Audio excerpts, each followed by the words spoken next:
Arabia and Qatar will resume flights between Doha and Riyadh tomorrow. In the United States, Democrats are likely to push for impeachment of President Donald Trump tomorrow on Monday. In Indonesia, at least 11 people were killed and scores more were missing after deadly landslide hit West Java province.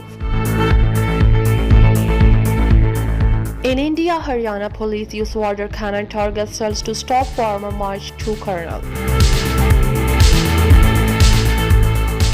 China to continue suspending flights to and from Britain. The number of fatalities in Belgium from the new corona crossed 20,000 on Sunday.